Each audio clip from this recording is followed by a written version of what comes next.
Halo, bertemu lagi dengan saya, admin dari channel Sabda ini.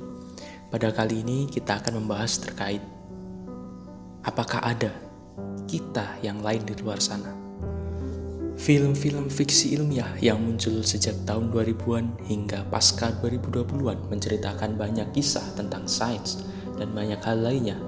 Kita disajikan betapa menakjubkannya perjalanan antar waktu melalui film-film terkemuka macam The Planets of Apes, Interstellar, hingga Predestination.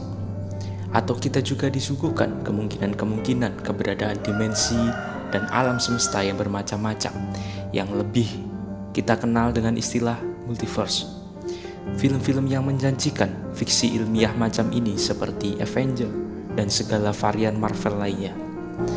Kemudian kita mulai berpikir apakah sebenarnya ada semesta yang lain dalam alam semesta yang nyata kita ini. Seperti kita ketahui bahwa sampai saat ini khazanah luar angkasa yang mampu kita jangkau atau lebih kita akrab dengan unobservable hanya sampai pada observable universe. Artinya kita bukannya telah mengetahui batas luar angkasa, kita hanya mampu melihat semesta dengan batas tersebut. Di tahun 1920-an telah melahirkan dan mengawali perkembangan hipotesis awal yang menjadi dasar teori dalam konsep multi semesta. Sebuah pemikiran yang radikal yang menyatakan kemungkinan eksisnya keberadaan alam semesta lain di luar alam semesta kita. Seorang profesor di bidang kepakaran kosmologi dan fisika teoritis asal Massachusetts Institute Technology of MIT, Max Tegmark tahun 2003 mengkategorikan kemungkinan akan eksisnya alam semesta lain atau dunia paralel menjadi 3 jenis level kemungkinan. Yang pertama adalah wilayah luar batas semesta observable. Seperti kita bahas di awal, unobservable universe kita terbatas. Kita hanya mengetahui batas-batas alam semesta dalam batas antar galaksi, antar kumpulan galaksi, dan antar interstellar universe. Artinya, masih banyak lagi sesuatu di luar batas itu. Dan menurut profesor ini, di luar batas apa yang dapat kita ketahui tersebut merupakan kemungkinan keberadaan alam semesta lain. Kita selama ini hanya mampu mengetahui kurang dari 10% dari keseluruhan alam semesta. Artinya di antara banyaknya kumpulan galaksi dan masih ada wilayah di luar jangkauan kita, dan itu merupakan kemungkinan terbesar adanya multi semesta. Kemungkinan kedua, alam semesta gelembung. Alam semesta kita saat ini mungkin hanya salah satu dari gelembung-gelembung semesta lainnya yang jumlahnya tidak terbatas. Observable universe mungkin nantinya akan menemukan batas terluar dari alam semesta observable kita. Semesta kita, namun di luar dinding itu kita akan menemukan banyak gelembung-gelembung semesta lainnya.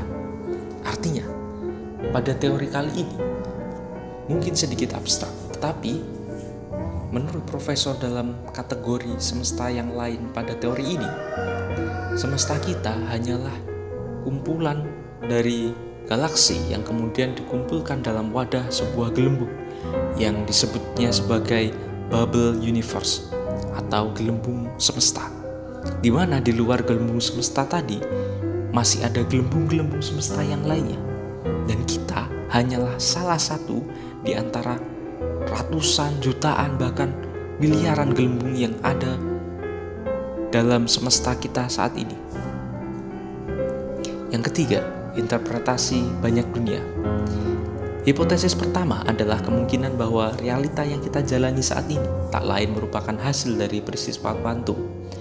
Runtuhnya fungsi gelombang dari banyak realita yang eksis secara bersamaan menjadi satu realita yang kita kenal saat ini. Hipotesis kedua lahir atas pandangan kritis terhadap hipotesis pertama terkait peristiwa kuantum. Runtuhnya fungsi gelombang dalam seluruh realita yang eksis bersamaan menjadi satu realita yang kita kenali saat ini. Namun, bagaimana apabila ternyata seluruh realita yang eksis secara bersamaan tersebut sebenarnya tidaklah runtuh menjadi satu realita, melainkan membuat cabang realita baru di luar nalar pengetahuan kita setiap kali kita terjadi pengambilan keputusan eksak. Artinya dalam teori pada kali ini, bahwa seperti kita ketahui, kita, seluruh tubuh kita, bahkan seluruh semesta ini tersusun dari atom-atom. Dan kemungkinan yang terjadi saat ini itu hanyalah realita, atau salah satu kemungkinan realita dari jutaan realita atau ribuan realita yang seharusnya waktunya terjadi. Realita yang kita jalani saat ini itu adalah realita yang kita pilih sehingga menggugurkan realita-realita atau kemungkinan-kemungkinan realita lain.